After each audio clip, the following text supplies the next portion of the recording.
And I said, will you give me a pack for $100? And now he says yes, and now I can get it. And this is voluntary interaction. And my claim is that this is the end-all and the be-all of political economy, proper political economy, proper ethics. The only way we should deal with each other is on a voluntary basis. The law of free association comes into play here. The law of free association says that the only people we should associate with are on a voluntary basis. I hate to sound like a parrot, voluntary, voluntary, voluntary, but that's part of libertarianism. Not only should we deal with each other on a voluntary basis, but we should associate with each other also on a voluntary basis. No one should be forced to associate with anyone else. Now, the most egregious form of association on an involuntary basis is slavery. The big problem with slavery was that you were forced to associate with your slave master on a coercive basis. You couldn't quit. How do unions stack up? How do unions stack up in this libertarian notion that all action should be voluntary? Well, unions are the group that engages in a strike. And a strike equals a mass quit plus something else that I'll get into in a second. So here's the scenario. A single person goes to the boss and says, hey boss, you're only paying me $6 an hour, I need $8, and the boss tells him to go take a hike. Second scenario. The worker comes into the boss and he says, I represent all 500 of your workers. And unless you give us all a raise from $6 to $8 an hour, or whatever the numbers are, we're all going to leave. We're going to engage in a mass quit. And my view is that if you have a right to do something, you have a right to threaten to do something. And since you have a right to quit, you have a right to threaten to quit.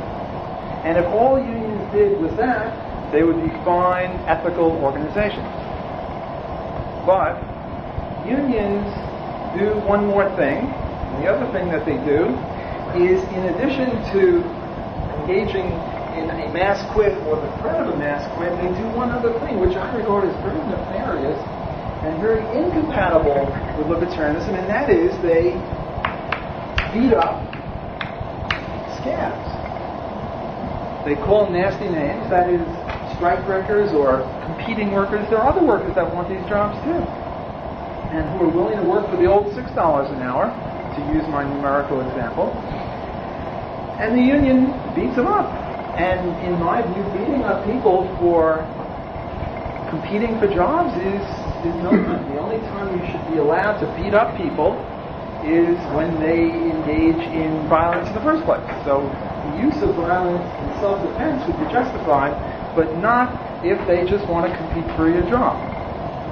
Now immediately an objection arises. But don't the unions own those jobs? Isn't it equivalent? Isn't what the scab is doing is equivalent to me grabbing this guy's backpack, stealing his backpack? Because the unions own the jobs, and if they own the jobs and the scabs are trying to steal the jobs, well then, what the union is doing to the scabs can be justified on self-defense. So this is a coherent argument. I reject this argument. I don't think that the union members own the jobs. I don't think that the employees own the jobs. I think rather that a job is a manifestation or an embodiment of a contract. And the contract is, hey Chuck, work for me, wash my car, I'll give you $10, and Chuck does that every day. And he doesn't own the job, rather it's an agreement. And the agreement can be broken at any time. In addition to beating up scabs, or rather what they do with scabs, they interfere with their rights in two different ways. One, they beat them up physically, and I call that blue collar. The other is white collar. They get a law passed like the Wagner Act, which compels the employer to deal with the unionized worker whether he wants to or not, namely violating the law of freedom of association. It's as if, to take an analogy, I divorced my wife. Okay, freedom of association, I shouldn't be forced to associate with people I don't want to. But then what I do is I get a bunch of my friends to surround her house, and anyone that she wants to date, we beat them up. Or we get a law passed saying that if she dates anyone else, she goes to jail. Well, that's improper. That's a violation of the law of free association. There was one time I did some research to try to find out, were there any unions that limited themselves to just mass quits and didn't engage in either beating up scabs, blue collar or white collar. And I came across this group called the Christian Labor Association of Canada.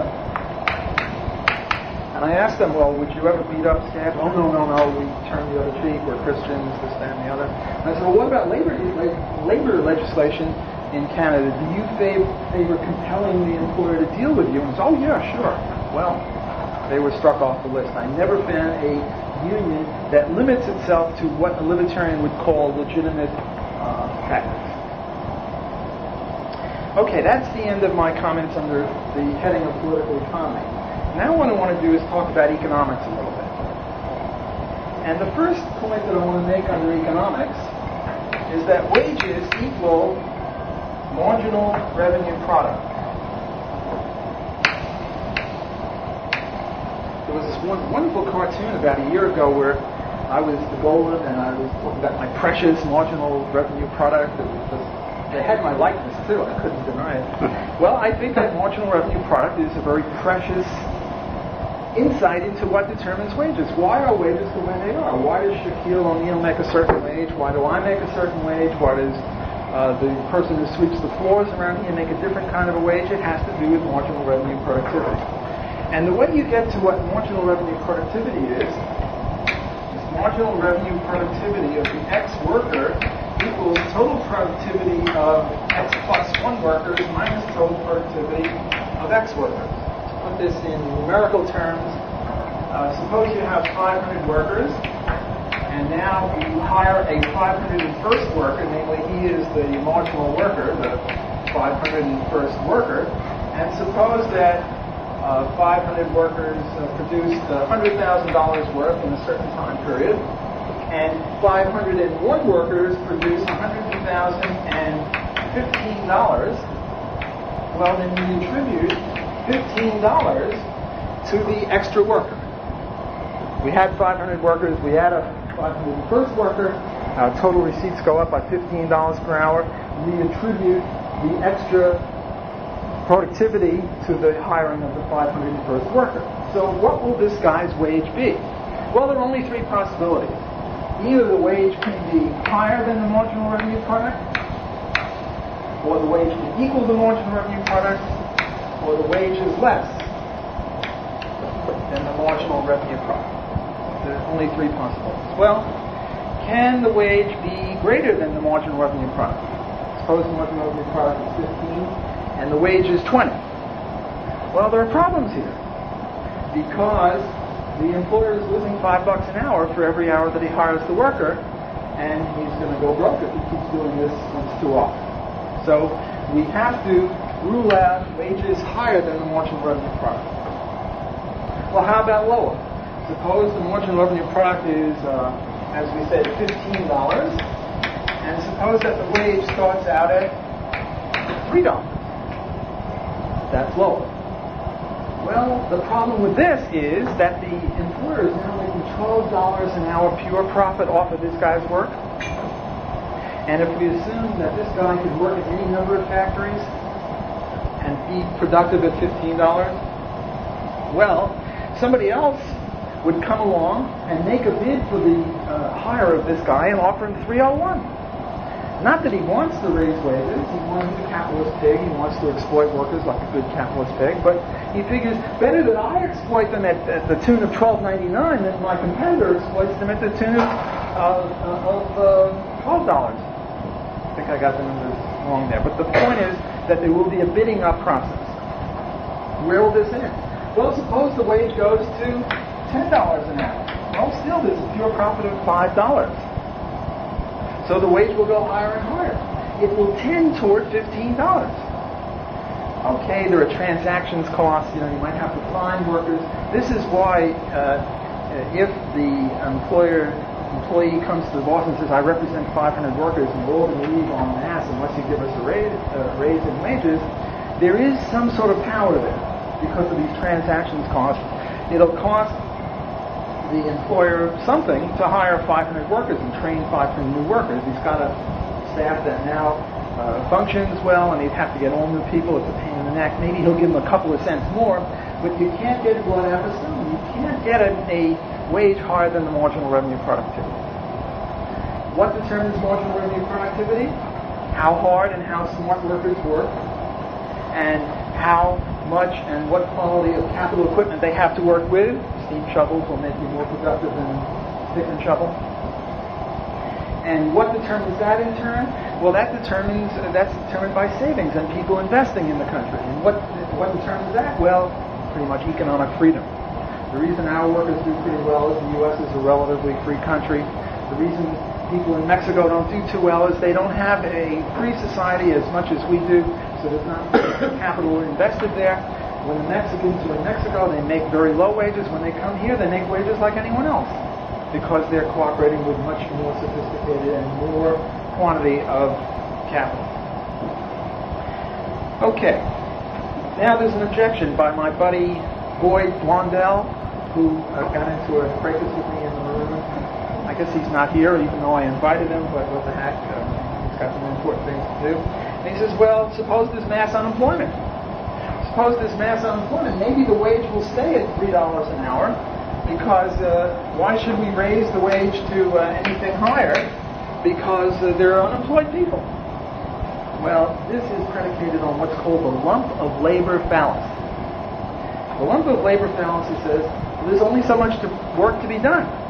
And if some people do more work, there'll be less of it for everyone else. And that's why we have unemployment, because some people are hogging up the work. Well, I think that this is a problem. And to address this problem, we have to ask a very basic question. And the basic question is, well, why do we have jobs in the first place? And the answer to that is, the reason we have jobs in the first place is because we have scarcity. And what scarcity means is that what we want is greater than what we have. And as long as our wants are greater than what we have, and our wants are pretty much unlimited, we want space travel, cure for this, cure for that, whatever, yachts and diamonds, whatever, that's where the jobs come from. And we can trust people to always want more than they have. It's the human nature. And by the way, if ever we don't, namely we all become ascetics, well then there's no need for jobs. And there's no problem of unemployment or problem of wages. We all have enough of what we want. We don't have to work. So the problem goes away. So what then is the cause of unemployment? The cause of unemployment has got nothing to do with excess workers. It's got to do with government artificially boosting up wages or unions boosting up wages above productivity level. That's what causes unemployment. Unions don't really raise wages. Wages are very high in computers, banking, insurance. Wages were rising. Oh boy, perfect timing, just as I'm about to be booted off, so we'll take a break after I go for 30 seconds more. Wages are high in industries that don't have unions, in countries that don't have unions, like the Five Tigers in the Far East. Unions only started, if you count the Wobblies as the start of unions, in the late 19th century, and yet wages were rising before that. The AFL and the CIO didn't really get started until the 1920s, 1930s. I forget the exact date, but wages were rising long before that. Union representation was the highest in around 1950 at around 40%, and since then, union participation, or the percentage of the labor force covered by unions, has been much lower, and yet wages keep going up. So it's hard to believe that unions are responsible for higher wages. Rather, what they're responsible for is rust belts. When they raise wages above productivity levels, and they back this up by violence, and then they bankrupt employers, and then the employers have to go bankrupt, and the jobs come down to the South where there's less unions. So that's my opening statement on unionism. And what I'm going to do now is not call on Father Bolieau, if that would be possible, but let us get on first line for the pizza, and then everyone else line up. And after everyone's got pizza, maybe Father Bolieau will come. And to the state union, and I want to tell him how much I appreciate the things you put on the board, how interesting they are to me. I'm coming at this from a complete different point of view. Don't come at it from I'm not an economist in the least sense of the word. When we have labor school, I used to invite Bill to give a talk on economics, what economics is. And I read an article once, what do economists do when they do economics, by Sanders. I've always been interested in that ever since. But I'm coming at it from a different point of view. Years ago, there were 3 or 4 of us in graduate school in Belgium. Father Finnegan was in Detroit, University of Detroit, myself, and my other buddy here, I remember his name.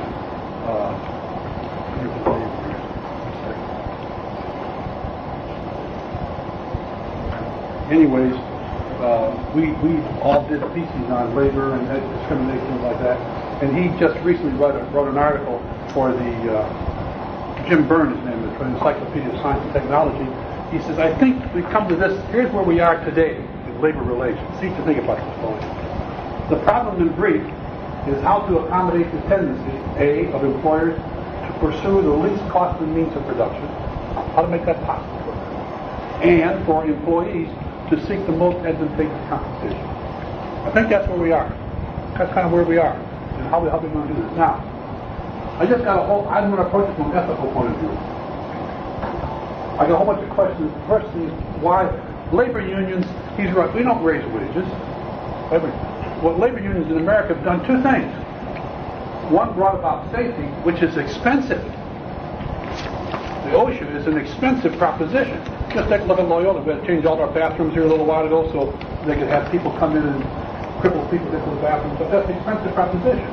We have a little bit of on safety. I think there's some asbestos problems around, but mostly they bring about safety and they bring about retirement.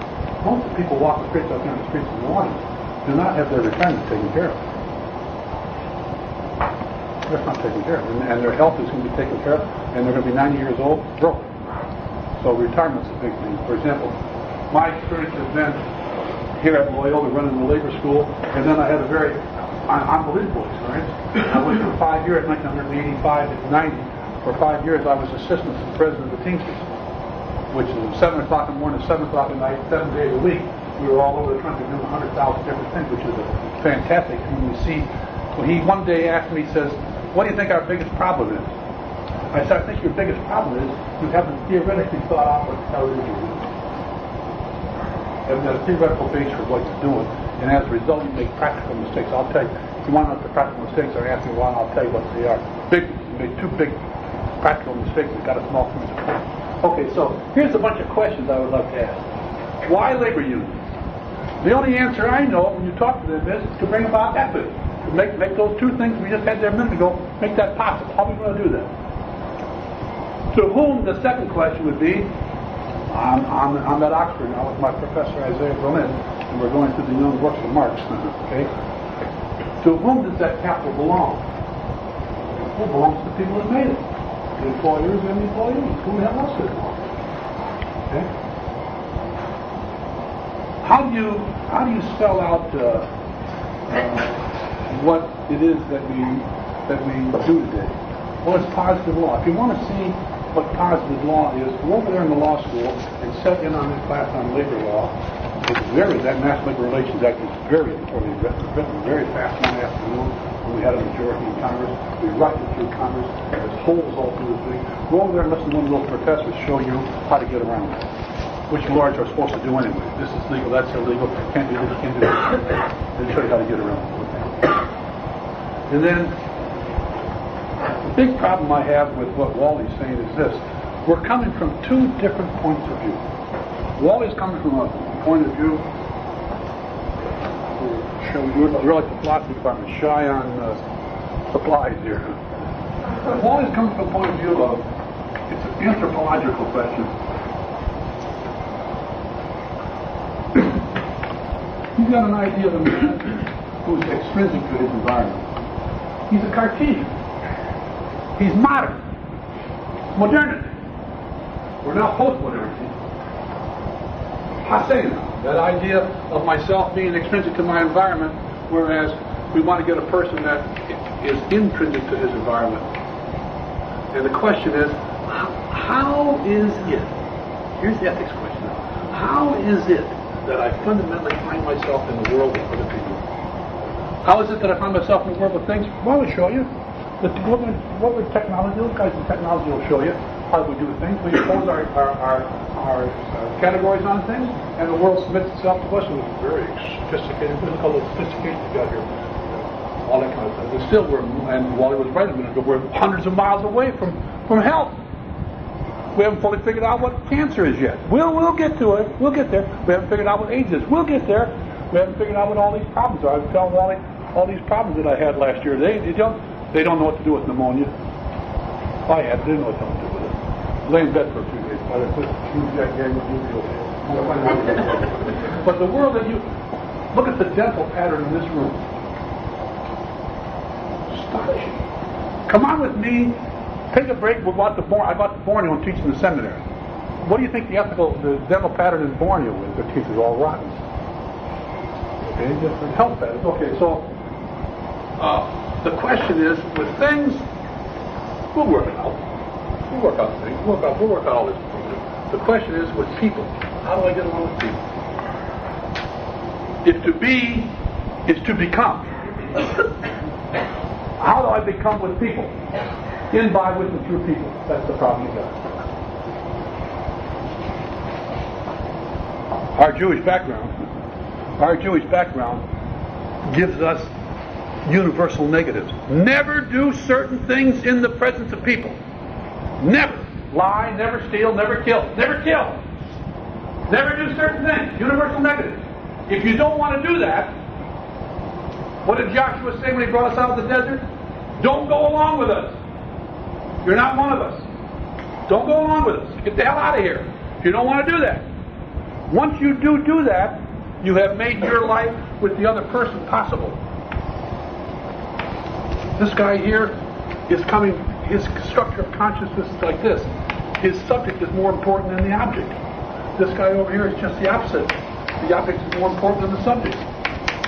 You follow me? It's a form of idealism. This is realism. You're finished. This is passé now. This is modernity. It's passé. Comes what Leo 13 calls rerum novarum, the new things, the new passé. This now is beginning to come in, and our sources are the yeshiva. Our sources are they're bringing us back to our Jewish origins, and all of a sudden we're seeing how it is we ought to be. You're all making moral decisions at the university, right? You're all taking ethics classes, right? You get into it deeply now. This is fundamentally an ethical problem we got here. Labor unions are involved in the fact that here I am, and it's 2007, and I got a wife and 4 kids, 5 of us. I have to have X number of dollars to have proper medicine, proper health, proper clothes. Look, we just got embarrassed. We just got embarrassed.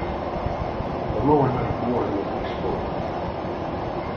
How do you get to live in $150 a month rent with no living water?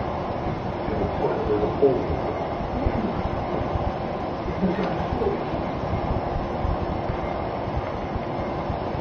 He doesn't go along with that. I don't go along with that. Bill doesn't go along with that. How is that possible?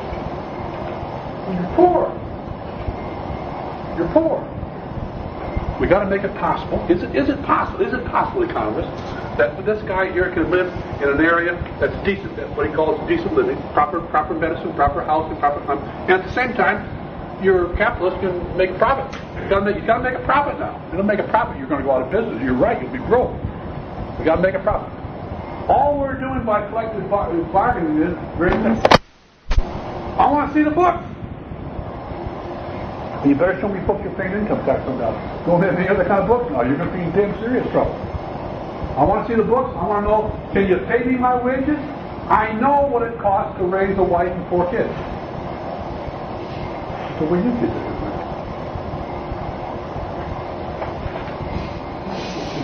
Yeah, you're damn right. That's the way to do it. Well, you can raise. Everybody should be raised that way. I don't know. Economically, is that even possible? Is that even possible? If we're dumb economically, it's not going to be possible. If we don't know how to handle things, if we're dumb, it's not going to be possible. We got to make that possible. We can't ask you to pay us money you haven't got. We can't ask you to do just recently worked on the United Parcels Post contract with the Teamsters. Well, the union was all excited. 90% of our guys are on the UPS. We got to make money. We got to get these people. Don't worry about it. Let me take care of it. Got in there. The guy says, Father, don't worry about a thing. We're making more damn money than we know what to do with. We'll pay you. We couldn't believe our ears what we're going to hear next. We'll pay you $27 an hour. We'll pay you $330 a week compensation, and after 19 years, extra $1,500 a month because of a surplus labor cost. Do you notice my UPS guy running? You notice little Joey out there on that brown truck running? He's damn right he's running. Joe's got the best deal. He's driving a pickup truck, Wally. He's making $27 an hour. Why? Well, a lot of other people were putting with different things and not doing it. And so these three companies, Federal Express, DHL, and UPS, Goldman. That's a company that really works, and that keeps us going in the Teamsters. About 20% of the Teamsters is UPS. 80% are working in the food processing out in California, which is always a problem, but it does work. Now they got stuck with the bad what stuff you know, bad spinach. They got hurt, that kind of stuff. So that's what we're interested in. How am I ethical in relationship with the other? By completely and totally respecting the other. How do I completely and totally respect the other? Paying them a different living wage. That means you got to be able to pay a living wage. Now, if we can't be able to pay a living wage, then we got a bigger problem. I don't know how you're going to solve it, Wally. It's an economics problem. It's a political problem. It's no longer a union problem. Unions. Remember now. Let me give another caution.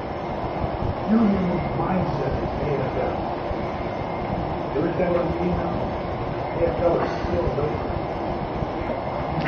Electrician, a plumber, a carpenter. Look, I've just done a building trade. Boy, all these damn people in here with these habitats for humanities don't know what the hell they're doing. They're building crazy houses. The houses are not going to set up. They're not building according to standards, etc., etc. What the hell's going on downtown? Stop it! Stop it! You get the building trades down there to straighten it up. Well, okay, that's a problem. The CIO is what Leo calls wearing the harm with them. A person who has been de-controlled in his workspace. Here's a cowboy. From now on, all you do is put on heels. You put on the soles, you put on the tongues, you put on the laces. Everybody does that. So we're going to decontrol you, and we'll just everybody will make the shoes faster and better, or a cheaper price, and you get better product. Decontrol your workplace. The problem is, the AFL-CIO is withhold the skills, and you're stuck. Does anybody in this room know how to connect a house up to electricity without getting killed? Does anybody know how to do it? You know how to do it? If you're working electricity, yeah. It's still labor. If he withholds his labor, there'll be no lights on in here. He can easily make you bargain. The CIO guy is usually not very well educated. He is afraid. Let me give you an example. 40,000 beds pre-Katrina. I don't know what the hell we got downtown. 40,000 beds that your wife, your mother was sleeping. Nice. 30,000 maids. I don't know what we got downtown now. I don't know what's down there now. We can't find a cook in the director, so that's all been decreased. All made minimum wage. $6 an hour, and you had a 94% occupancy rate. Someplace in the country, there is an auditor. He works for the Sheridan Corporation. And he's saying, how the hell do you do it? A 95% occupancy rate? And you're only paying minimum wage to 30,000? Hell, is that America? America's yours. How do you do it? Now, I don't know what's happened since. I imagine it's going to crash and fire. I imagine it's probably half that right now. They're saying, well, how do you do it? How do you organize 30,000 maids, or probably functionally illiterate, who are afraid, number two, and for whom there's a surplus market. Tyrone's out there, you're right, it's not going to right through that trailer. I don't know because they can make a trailer right. How you going to do it? The AFL says we got to take them along. For example, Teamsters are drivers, that's AFL, warehousemen, CIO, helpers, CIO. These guys here are being carried by us. That's an old problem in the union. They haven't got skills, and they're riding on our coattails, and they're a leech on us, and we can't get them organized. They don't know how to get them organized. They don't know how to get those 30,000 churches. They're afraid. They're afraid. They're afraid that somebody else take their job, and Tyrone won't respect their thing. So those are the ethical problems that we find out. As regards corruption, okay, what happened? How many of you saw the movie Once Upon a Time in America? Remember that movie Once Upon a bunch of Jewish hoods in New York, you know? they were in New York, you know? And down the block from them, they had a guy who had a union. They were kind of friendly with him. They didn't know what the hell he did or what he did. All of a sudden one day he came back, he was all beaten up. They said, what the hell happened to you, Joey? Well, I tried to organize this place. He said, wait a minute, what do you do? He said, what do you do? Well, I have these people working for me, working through me, and they work there and they pay dues. There's money here. Bingo, the union moved right in. Or the mob moved right in. The mob protocols, the co-councils of evil downtown. That's the freedom. You're in an office, and I want you to do so you put myself on the payroll, or I'll blow your brains up. You're not on the payroll. I need the government to help us. And the Teamsters are the ones they really were after because we got the money. We made one mistake. We loaned them money to build the casinos in Las Vegas without proper assurance that they were going to pay it back. They paid back 320% interest, Roger. How about that? But it's illegal. And so the government was after us, and the government investigated us, and we found out it was illegal. Guys had to go home, had to quit, throw them out of the union. The government spent $150 million of our money to investigate us from top to bottom, and nobody goes to jail. You can come over directly and investigate me. They want to be judged.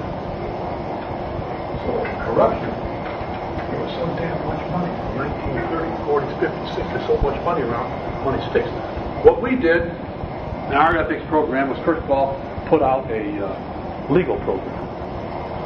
Here's the law that you have to absolutely obey. You can't get money from them for nothing. I had to put that down. Then, the second thing I try to do, I got a little booklet there, Becoming a Virtuous Teamster, the role of virtue and character in life of Teamster. We'll get that published by the end of the year. We'll get a copy of that. It's interesting. And the idea there is the whole idea of responsibility. I am working for Wally. I'm responsible to produce a product for him as quickly and as good as possible. Wally's working for me. Wally's responsible for making that product give me a living wage. Not only that, something else is happening now. See the debate last night on television between the governor of Michigan, the guy running for the governor of Michigan. Take your seat, let me turn it over. That'd be the end of Michigan. I don't know how many people are employing General Motors in Michigan. He's General Motors.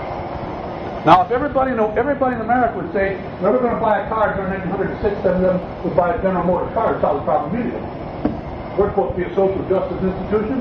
We had buses out here taking kids to Walmart. Buses! Loyola buses took kids to Walmart. Those sandals we got on, buddy, were built by a Chinese girl at $1 an hour.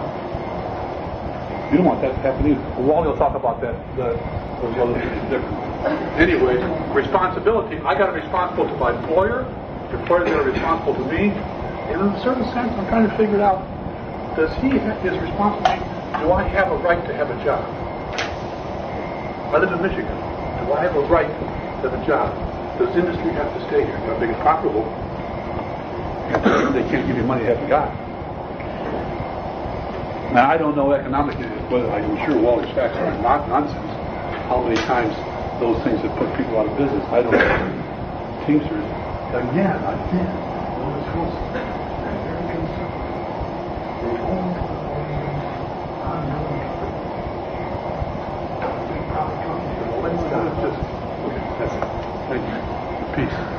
Okay.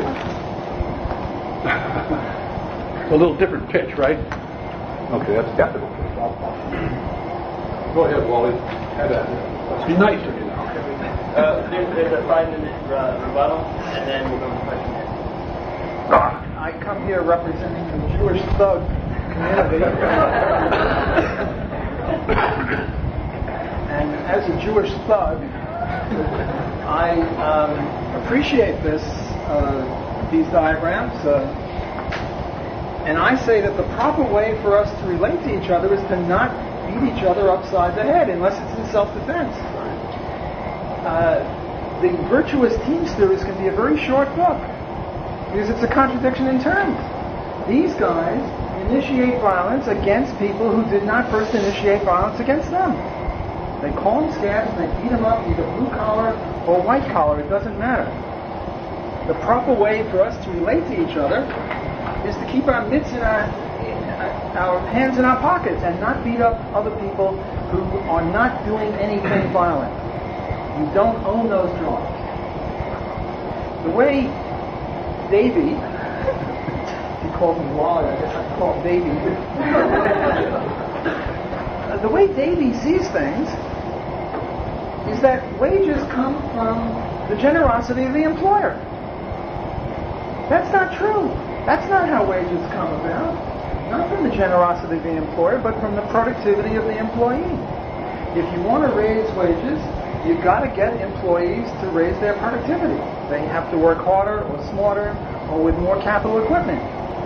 Because if you just raise the wages because you can afford it, the people will leave those businesses and run away to the South and get away from the Rust Belt. That's what happened. That's what happened in West Virginia. That's what happened from Massachusetts all the way out to Illinois.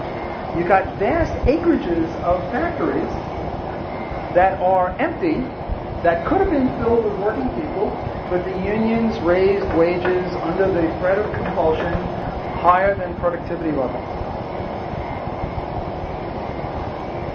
Wages, total wages equals money wages plus working conditions. And under working conditions is safety, or air conditioning, or rugs, or whatever it is. So unions didn't raise safety. What they did is created unemployment for union workers. The only way to raise wages, and I'm now talking about total wages, which includes money wages and working conditions, including safety, is to raise productivity, not to demand wages higher than productivity, because in that direction only unemployment lies. Davy asks, well, who owns the capital? He implies that the workers really own the capital. That's not true. The way this system works is that any worker can get up on his hind legs and declare himself an employer. All he has to do is save a bit of money and hire someone. That's how Bill Gates did it. He started out in his basement or in his garage with another nerd. He hired another nerd, and he became an employer. That's the way Ray Kroc did it. He bought one greasy spoon hamburger place, and he expanded it because of certain abilities of entrepreneurship that he had. The capitalist gives the worker three things. First, the capitalist gives the worker risk. If I hire all you people to make these desks, it's going to take a while before these desks come out. All during this period of setting up the shop and buying the raw materials, I'm paying you a salary. When the first of these desks rolls off the assembly line, and they don't sell because people want pink and blue instead of gray, I can't come back to you and say, hey, all those wages I paid you, give it back. I'm bearing the risk. I'm the residual income claim. I also bear time for you, because for a whole year before the first of these come off the assembly line, you people are getting a wage. That's what the employer gives. And the third thing is entrepreneurship or leadership. Then he becomes the residual income claimant, and he keeps the rest after he pays the agreed upon fee. Is my time up? Thank you. All right, we'll go into question and answers. Like I said before, we'll do a 2 minutes for your question or comment directed at either individual, and then we'll alternate, starting with Father Ball the first time and then Dr. Bach the second time. mind if I answer the question for a second? Well, later on you Okay. have a closing statement, but this is the question. If everyone takes their full 2 minutes, we will only have time for 3 questions. So if there's a way for you to express your question in less than your 2 minutes, we can hopefully squeeze more people in, because we're only going to do question and answers for 20 people, if that makes sense. All right, we'll start on the far right. I think the problem with the whole... Oh, can you stand up, please? I think the problem with the whole argument educating the mass of people can see the ideas from the economic side and from other people's side and the union side, and both will come together in understanding. But the problem is that most of the employers most of the employees knew about what it takes to actually formulate a business and whatnot. They would understand health knowledge behind how much they should be getting paid. So I think if we can educate the mass and society of how businesses are run and how much it costs, then there will be more of an agreement between the two sides. Well, yeah, I don't know how. Here's one of the problems we have, that I have right now in education. 30 years ago, the teachers were kind of agreed that their kids ought to go through high school. Kind of agreed, not completely. Now, they kind of agree that kids ought to go to college, but not completely. Because they see a big outlay of money there. They say, if you're really going to be responsible for these kids, you better get them through college. And that's going to take hard work and money. And a good job, buddy. How do you educate them to their ethical problems? If you notice now at Loyola, the minority kids are coming from the Teamsters, the Seafarers, and the Long-Term. That's your life. You bet your life. Daddy's making $30, $40 an hour. And no one's going broke on the dock side. No one's going broke. Kids are at Xavier Prep, they're at St. Mary's, they're at First Line, now they're over here. Professor Boileau defines respect as paying a living wage. This is part and parcel of his view that wages are determined by the generosity of employers. I say that proper respect means not beating up scabs. I once asked him, does he justify beating up scabs? And he said yes. I don't know if he was kidding with me, but it was right near the elevator. He said yes. They don't show, and I said why? And he said, well, they don't show union solidarity. Well, then the mafia might be justified in beating up non-mafia people, or the Blood and the Crips beating up other people because they don't show Crip or mafia solidarity. Unions are just a criminal gang when they go past a mass quit.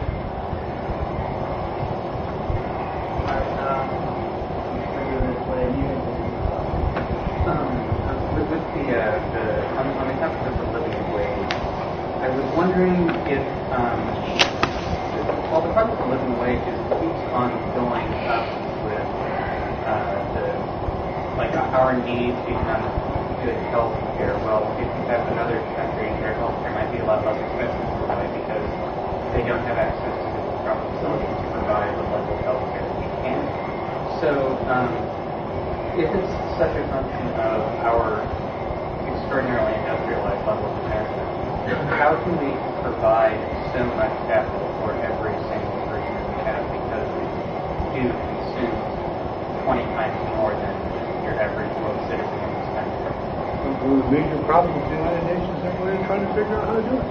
How can we make it? I was just telling Wally a minute ago, President Clinton told me recently that on his drive for society, he and President Bush ran into money down their wildest imagination, so much so that the Vice President of the United Nations says it's now possible, we did this 10 years in a row, to eliminate poverty. What he means is clean water, proper percentage, proper disposition of human waste, and proper housing. Liberals. President Clinton told me, you have no idea the money we ran into. You have no idea. It came from just out of nowhere. Tons and tons of money. And he says, old man Bush thought he knew our money was.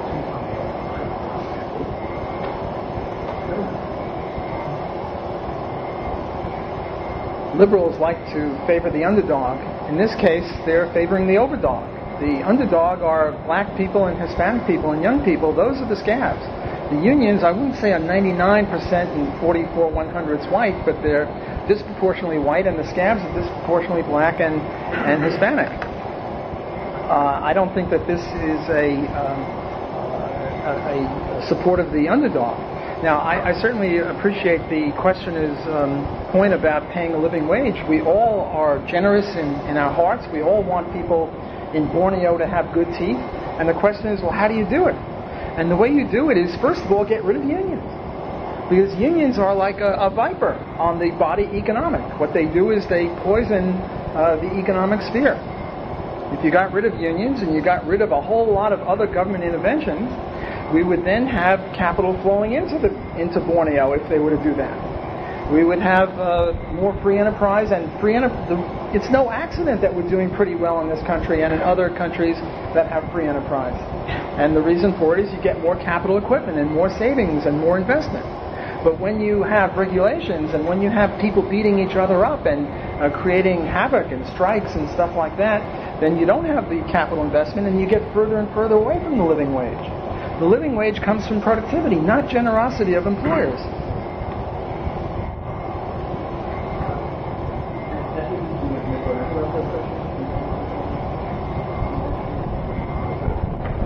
Yeah, I have a question about the law. I was recently reading up on that.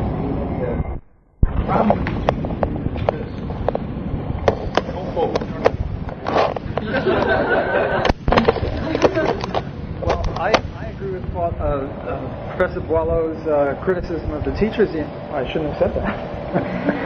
I agree with criticism of the teachers' unions. I think the teachers' unions ought to be disbanded, and I think that we should have private education. But I'm not so happy about the auto workers. They now seem to be in the process of bankrupting Ford and General Motors. And it's the non-unionized places like Toyota and Honda that are less unionized that will soon be taking over. And the Rust Belt marches on.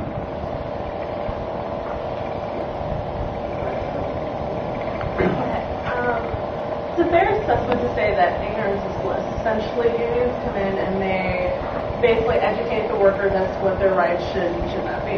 But at the same time, then you make the argument that minimum wage is sort of fitting as to what the workers should be receiving. So, Father, I was wondering, in terms of that, regarding back to your example of 2007 4-person family and what their health care should be,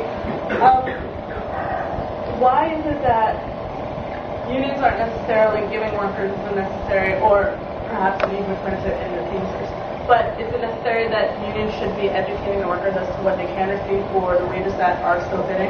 Because the wages tend to vary from state to state according to cost of living and according to what the bare minimums include, health care and food and things like that. So why is it that in terms of the union, especially in the mass media and propaganda, they're constantly putting forward or the negativity or that these people should be making more and that they should be receiving better quality, and that they're not just making do with what they already have because they already have enough money tools? The answer to your question is for you to come with me and watch the education departments of the unions operate with their members. And they'll lay out, this is where we are, this is what ought to be, this is what's now possible, they'll use this medicine, etc., etc. Hundreds of thousands of information. It's the only answer I can give you. I would say that unions educate workers in the same way that the mafia educates new entrants to the mafia. They teach them criminal activities. They do. They beat up scabs. You're not supposed to beat up people, Dave. I want everybody, before the week's over, go get Unamuno on the revolt of the masses. And see why he says the masses use force, because they're not trained minds. If you haven't got trained minds, you're not going to have rational arguments. You're going to have violence. This is supposed to be my turn. All right, in the order of that went out, we were here, and then Tinker, and then I believe you were up next, and then I will go after that. Yeah, I stole this guy's pack, so he should have a chance. Professor Boileau, I think you frame your argument wrongly, because I should recall from past organizing measures of teaching what's happening to them was repeated of the worker by the employee and the employer, I'm sorry. having their own police force and not beating up those trying to unionize. And deaths have occurred. Recently, it's even happened in North Carolina, where the UFCW is trying to organize one of the plants over there. And so I understand your attack. You know, you're pretty much saying that unions may beat up scab, but at the same time, employee at times beats up the union organizers. And that's why it's so hard to organize. And then off the front, I'd like to know how you feel about race at AFL-CIO and change to land, and how you feel about immigrants coming in, and how that will help unions maybe stay alive in a time where they're dying. Just to be clear about our forum, we're going to start with Dr. Block. Yeah, I was supposed to alternate order. Yes, I think that employers hire, what are those groups called to beat up the union workers? Special name for these thugs. Strike breakers. There's this, I can't think of the name, but strike breakers. But the point is that if I punch you first, you're allowed to punch me back. Who started it? I say it's the unions. If the union said, all we're going to do is have a mass quit, but we're not going to interfere with you, then any employer that beats them up would be acting improperly. But the union initiates the violence. The union says, we're not going to just limit ourselves to a mass quit. What we're going to do is we're going to down tools, we're going to walk off the shop, and then we're going to make sure that nobody else comes to work for you. And also we're going to bash in your equipment.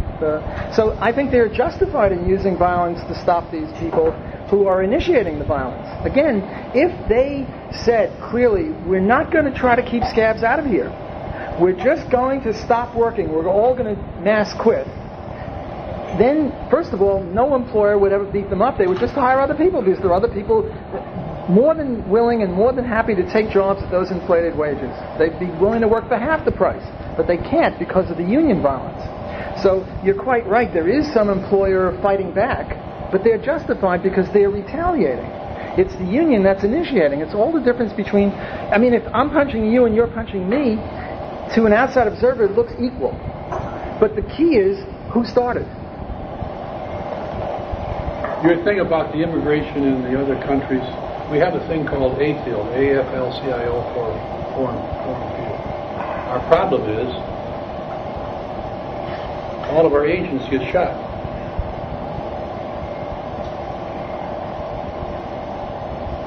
All kinds of money in the AFL-CIO for organization in Brazil. The question is, if you went up there and said, I got these 3 guys down there, 3 Jesuit scholars, scholastics who want to do that, the AFL say that I'm not going to do that, I'm going to be dead in 3 months. Out of a bullet in the back of their head. We initiated putting bullets in the back of people's heads, so now we're getting them right. We ran a thing here called the South American Institute. You know what my CIA contact tells me? Your agents are all dead, Father. Because we have a few more questions, we're going to extend the question and answer by 5 minutes until Wednesday. I hope we get everybody their hand up before. We have a few before we move back. If unions are thought in the United States continue to raise wages, what does that do to overall market?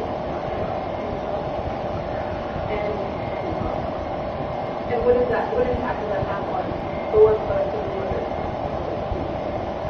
Well, I'm not a believer in cost-push inflation. I believe that inflation is a monetary phenomenon, that inflation depends pretty much only on how much the Fed pumps money into the economy. And therefore, if unions artificially raise wages, or if oil sheiks raise oil prices, other prices will come down. So I don't think this will have any inflationary effect. The main effect of unions boosting wages is to create unemployment, not to create higher prices. You'd think that the employer then, who has to pay higher wages, would then raise his prices, but that goes against the coulda, shoulda rule. Namely, if he could have, if he should have, he already would have. Would have, should have, could have, some rule like that. The point is that if he could have raised prices for his product, he already would have. Just because the unions are raising wages doesn't mean that he will be able to. Rather, the effect will be unemployment, not higher prices. Let me give you 3 little statements from the last poll. 3 statements. I want you to write them down. I want you to think about them. Number 1, time is more important than material. Number 2, people are more important than things. Number 3, labor is more important than capital. Time is more important than material. People are more important than things. Labor is more important than capital. Think about that. Just think about that. All right. I think also just to get questions, and we'll go to 30 seconds for questions. How do you, Dr. Block, how do you deal with such absolutes as you saying that, they beat up the scabs and stuff? I think that you have to admit that they're, at least when unions were founded, they had to do some good. They pushed for safety standards, and I'm not going to deny, the Teamsters have been, past a big, rough and tough and hard to follow. There has been dirty politics in there, but dirty politics are everywhere. One of the only reasons why I could come to this school is because my father was a union worker, and they were helping me with scholarships. I think that both are kind of coming from two extremes, that there is some middle ground. That unions do some good, but they also do some bad, too. How can we say that the only thing is for being the staff? Growing up union, my dad has been to plenty of walkouts and protests, and a lot of times when I got older, I realized that, some of this was over some greed and such, but I've never witnessed anyone getting beat up or anything like that. And they protested, but I've never seen scabs get physically beaten in the state. I know it still happens, but I don't think it happens on the scale. If I say 2 plus 2 is 4 and you say 2 plus 2 is 6, it doesn't mean that the correct answer is 2 plus 2 is 5. Just because it's the moderate answer doesn't mean it's correct. Now, you'll remember that I said that there was a white-collar way and a blue-collar way of beating up scabs. And nowadays, they very rarely have to do it blue-collar. Every once in a while, it seeps out. But usually, it's white-collar. Namely, the law forces the employer to deal with the union whether he wants to or not. So they are beating them up, but it's hidden through a white collar. The other thing is, in the back halls of the union, if we have to strike, that means a failure in negotiation. It's a failure. We prefer not to strike, not to have picket lines. It's a failure.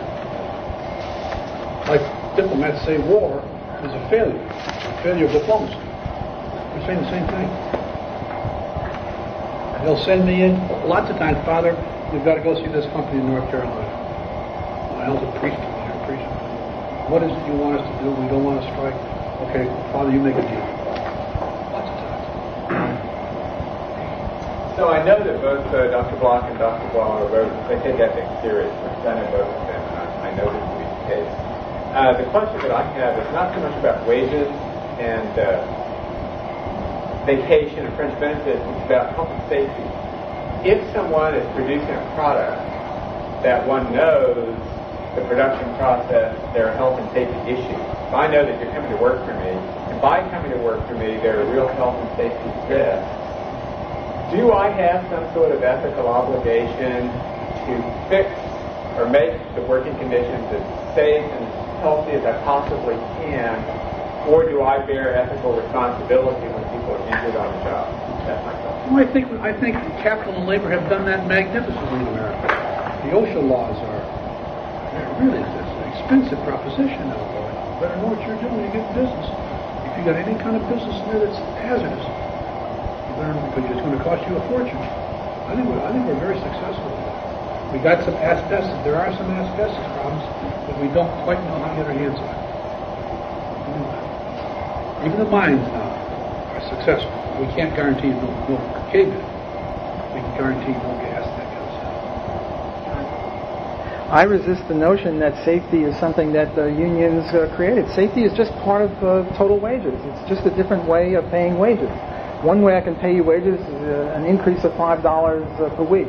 Another way I can pay you wages is by making the mine shaft a little safer or what have you. I think to answer your question directly, as long as I'm not committing fraud, as long as I'm not lying about it, as long as I'm not saying that this cave mine is really safe, come work for me, I'm okay. I can say, look, it's very dangerous and I'm paying you a lot more money because I think that you would value the money more than the safety. And other mines, if the workers really valued the safety more than the money, the entrepreneur would find it in his best interest to do what the workers wanted. All right, sorry, you really have to go on from according to schedule.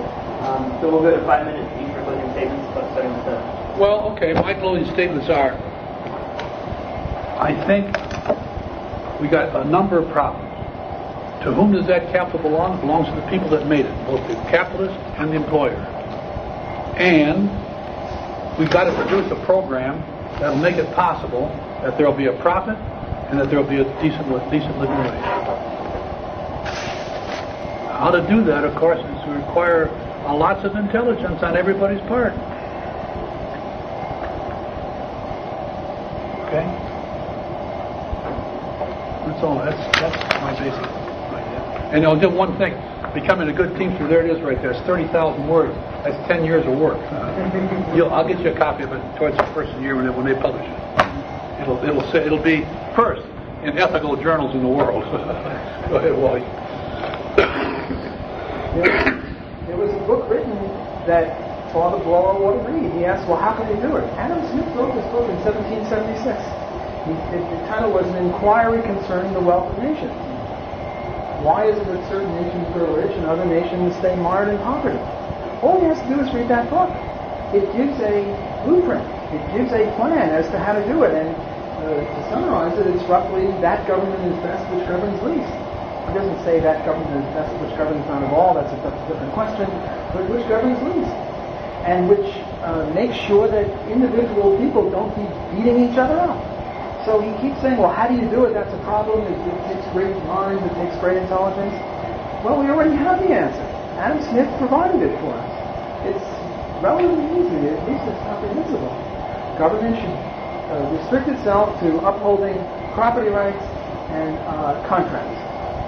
And when government goes above that by instituting OSHA or demanding more safety than the private contractual rights call for, well, then we don't have prosperity. We don't have people with Bolieau with good teeth.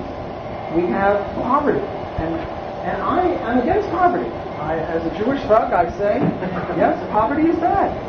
We shouldn't have it. But people like Father Boileau are responsible for it. Because they promote government intervention. They promote unions. They promote OSHA. They promote all sorts of interferences with the free enterprise system. And when you promote interferences with the free enterprise system, which is the last best hope for the poor, you hurt the poor. So he poses as a friend of the poor. He keeps saying that, yes, we have to help the poor. This is a problem. This is a crisis. How do we solve it? The answer is clear, and he's on the wrong side. He is the enemy of this. I don't believe that he means this purposely. I know him very well for 5 years. I think he is filled with the milk of human kindness as anyone. But his economics is wrong. His economics is 180 degrees off. Some young lady in our left asked about the minimum wage. And Father Bolieau mentioned the minimum wage with regard to these people who make the beds in the hotels. Yes, it sounds like a good idea. Let's raise the minimum wage, and the minimum wage is sort of like a floor under wages, and you keep raising it, and everyone's wage gets higher. Who could be against that? Who is filled with the milk of human kindness? But if you believe, as I do, that the minimum wage law is not like a floor, and the higher it gets, the higher wages get, but rather it's more like an obstacle over which you have to jump in order to get a job in the first place, and the higher it is, the harder it is to get a job. If that's what you believe, and I think that that's true, well then your view toward the minimum wage takes a 180-degree turn. Father Boileau says he favors unions on the basis of equity. Why is it equitable for a union member who's making $25 an hour to favor a minimum wage law which unemploys his low-skilled competitors?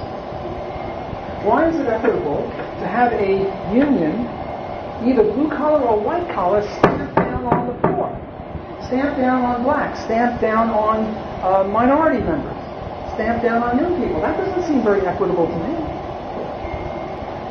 He says, show me the books. I don't know. People shouldn't be forced to show anything. the libertarian issue, the libertarian axiom of non-aggression is you just do whatever you want, but you can't initiate violence against people. If somebody comes up to me and says, show me the books, I tell him to take a hike. What right does he have to see my books? Time is more important than material. People are more important than things. Labor is more important than capital. These are all three economic fallacies. They are the same fallacies that prevented us from understanding or that created the diamond's water paradox. What's the diamond's water paradox? The diamond's water paradox is, why are diamonds worth so much and water worth so little, yet if we were to get rid of all diamonds, life would go on pretty much as it is, whereas if we would get rid of all water, we'd have no life? Isn't that a paradox? The solution to the paradox is marginalism. You never get to pick between all of diamonds and all of water. You pick, just give me 15 seconds, you just pick a little bit of diamonds versus a little bit of water. Well, labor isn't more important than capital or capital than labor because we never choose between all of labor and all of capital or between all of people and all of things. We choose on a marginal basis, so these are economic fallacies. Well, we thank you for coming. We hope we made you mad and made you laugh.